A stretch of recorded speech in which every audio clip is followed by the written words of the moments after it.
Okay, so for recording number 2, I actually have to add a little bit to recording number 1 here. Page 383 and 384 of your book, one of the founders of the field of health psychology and psychoneuroimmunology was a guy named by the name of Hans Selye. And on 383 and 384, it talks about the hypothalamic pituitary adrenal axis and the flight or fight syndrome. So please read those pages and in your own words kind of summarize what he has to say about this. So now I actually want to move on into new realms. And the next study, I'm not sure if it's positive or negative. Most of the study going on in the field of psychoneuroimmunology is here's all with the things we can do to mess up the system so we can better understand it. But now I wanted to move into kind of maybe potentially some more positive realms of things. Study 6 might be debatable, but it's the concept of burnout. Have you guys heard of the concept of burnout before? Christina Maslach was the one to pioneer this work in the late 70s out in California, out in Berkeley, and basically talked about burnout as something that goes on, and basically three key factors that focus on burnout. One of them is emotional exhaustion. That when people feel burned out on a job, they feel emotionally exhausted. And she created a scale that basically asked people about emotional exhaustion. The next thing she came up with was depersonalization. You feel like a name and a number on your job or what you do. And then the final one was reduced personal accomplishment. So she basically found that when people reported burnout, and this is of course the 70s and 80s, it's gotten a lot worse now obviously. She actually used nurses for her study, that when you feel this lack of personal accomplishment and you feel more depersonalization and emotional exhaustion, you tend to be burned out. So if you're a manager in an organizational setting, saying positive things to help people out, give them a sense of self-worth, can have a very positive impact on things. The next study is definitely more in the positive realm of things. Suzanne Kobasa was doing her dissertation in Chicago in the late 1970s. And this was a time where it was just decided that the phone companies were no longer able to have monopolies. And so she was working in her study at AT&T, and basically everybody at AT&T knew their good lives were about to end. And so she found basically two groups of managers. One group of managers seemed to get very sick about things, and the other group of managers did not. And she wanted to find out what were the key events that discriminated these two groups. So she found three things. It's called the big three C's: commitment, control, and challenge. For those managers who ended up getting very sick, they felt like their commitment, you asked them to define who they are and what they do, their commitment was to their job. That was the only thing that really defined their existence. And if you cut off their job, you cut off their commitment. For those managers who were not illness prone, they found that when you asked them their commitment, they said, yeah, I'm committed to my job, but I also have my friends, I have my family, I have my things to do, people around me. You had a lot more social support. So the idea was the first C is commitment. Those who do better have commitment to family, friends, and their job, and not just solely defining themselves in terms of their job. The second variable, control. Those managers who tended to get very sick said, I have no control over anything. My life is meaningless. I have no control to find something else, and I have no control over what's going to happen to me. My fate is external, externally controlled. And those managers tend to get very sick. Those managers who got healthy said, you know what?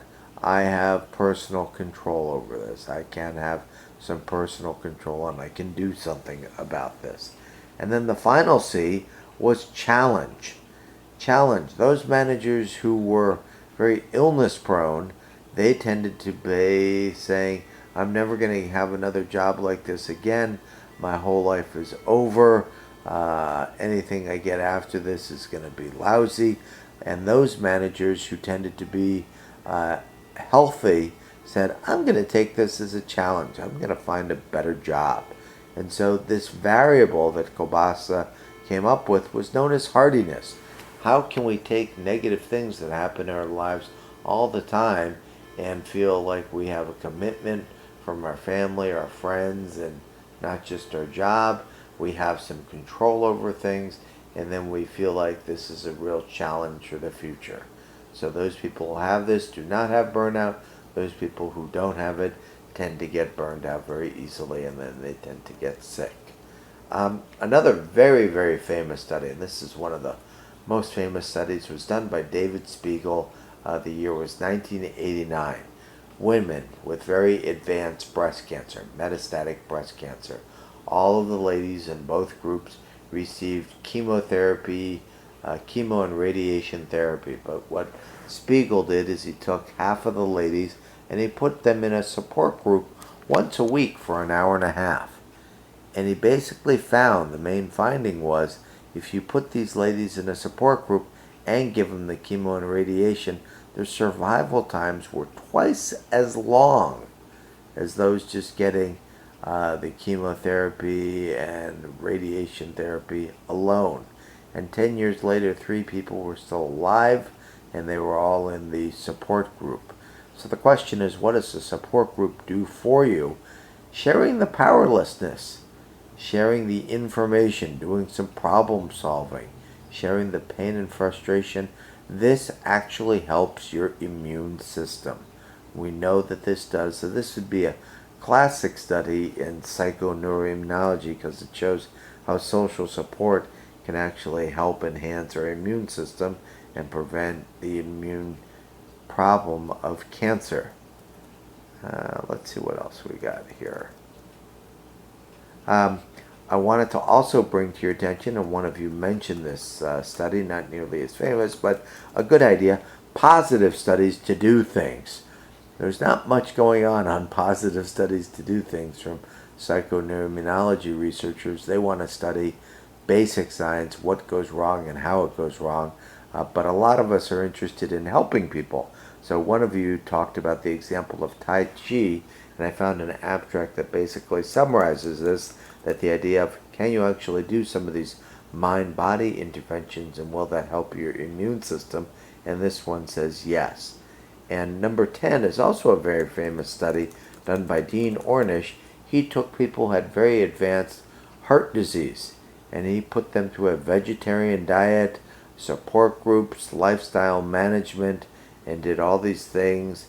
They stopped smoking, like I said, stress management training, moderate exercise, and he found that when he put people through this type of program, that their heart disease was reduced. You didn't need the drugs. Most people think it was the vegetarian diet that really helped out here, but the idea is making people go through this can have a very positive effect on the immune system as well. And then finally, last but not least, that kind of comes into my realm of things.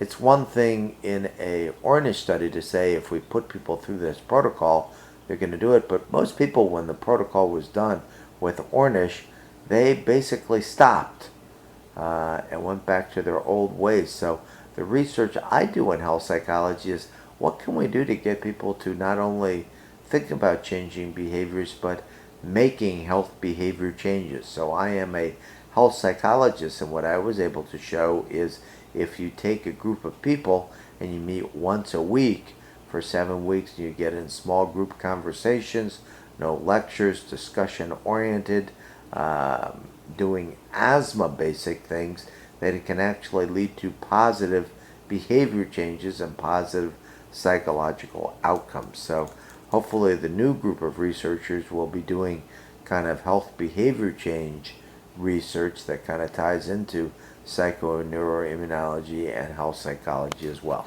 So hopefully this makes good sense for you. Summarize the main ideas in your own words here, and that will conclude the psychoneuroimmunology component of the presentation. Thanks. Bye-bye.